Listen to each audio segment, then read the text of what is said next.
Bonjour, on continue donc la leçon sur les fonctions et en particulier le paragraphe petit 4, fonctions de référence, que nous avons déjà traité la dernière fois avec la première partie sur les fonctions affines. Donc nous avions terminé toute la partie sur les fonctions affines avec la démonstration qui nous indiquait les variations d'une fonction affine. Donc on va commencer aujourd'hui à parler des fonctions carré et cube que vous connaissez déjà. Donc vous savez déjà que la fonction carré est définie sur R, qu'elle est décroissante sur l'intervalle moins l'infini 0 et croissante sur l'intervalle 0 plus l'infini. Donc si je traçais son tableau de variation, que vous n'êtes pas obligé de refaire, vous l'avez déjà sur la fiche tableau fonction de référence. Donc elle est définie de moins l'infini à plus l'infini. On a un changement de variation en 0, elle est décroissante de moins l'infini à 0, puis croissante de 0 à plus l'infini. Donc c'est cette propriété-là que nous allons démontrer aujourd'hui dans la suite.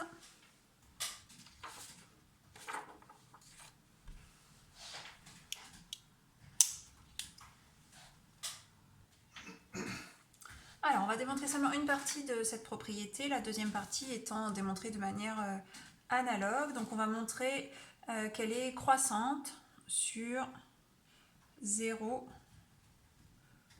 plus l'infini. Donc on va commencer par choisir deux antécédents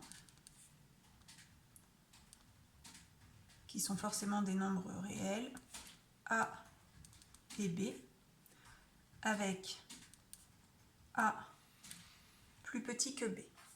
Comme on veut démontrer que la fonction est croissante sur 0 plus l'infini, on va forcément dire que ces deux nombres A et B sont positifs. Donc ils appartiennent à 0 plus l'infini. Si on voulait démontrer la décroissance sur moins l'infini 0, on supposerait que A et B sont négatifs. Donc notre objectif, c'est de réussir à comparer l'image de A et l'image de B. Je vous rappelle qu'une fonction croissante conserve l'ordre des images par rapport aux antécédents, alors qu'une fonction décroissante inverse l'ordre. Donc il faut qu'on arrive à montrer que pour des nombres A et B positifs, les images f de A et f de B sont dans le même ordre que A et B. Donc pour comparer f de A et f de B, vous devriez commencer à avoir l'habitude maintenant, on calcule f de A moins f de B pour pouvoir étudier le signe. Alors j'ai juste oublié de vous dire ici, puisque A est plus petit que B, on peut directement en déduire que A moins B est un nombre négatif.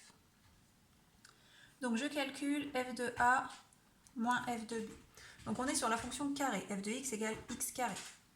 Donc c'est-à-dire que f de A c'est A au carré, et f de B c'est B au carré.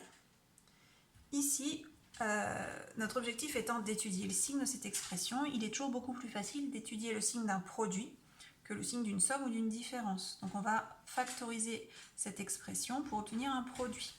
Alors ici on reconnaît la troisième identité remarquable, a carré moins b carré, qui est égal à a plus b, facteur de a moins b.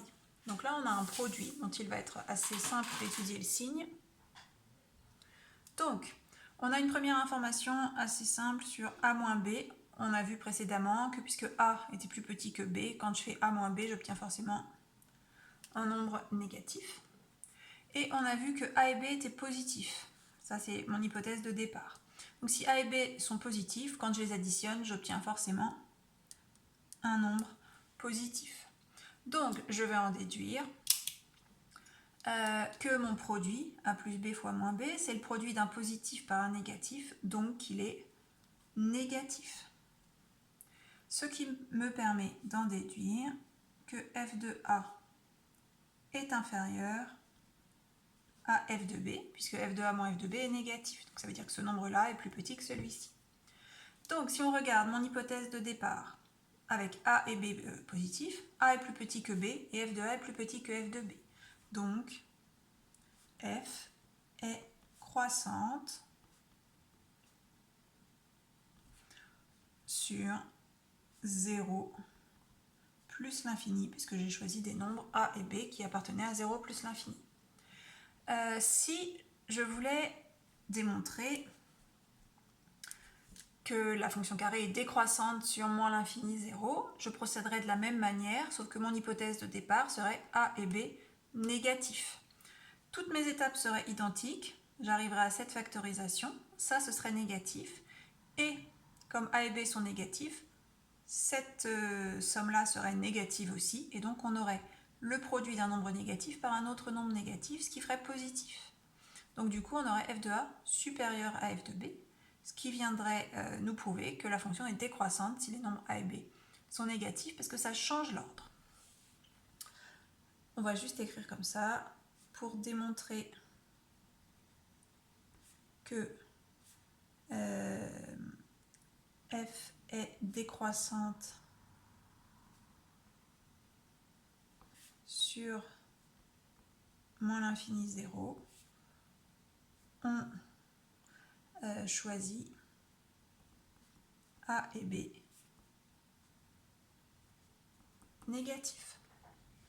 Donc voilà pour cette démonstration. Donc ce que vous devez retenir, en plus de savoir refaire la démonstration, c'est que la fonction carré est décroissante de moins l'infini à 0, puis croissante de 0 à plus l'infini.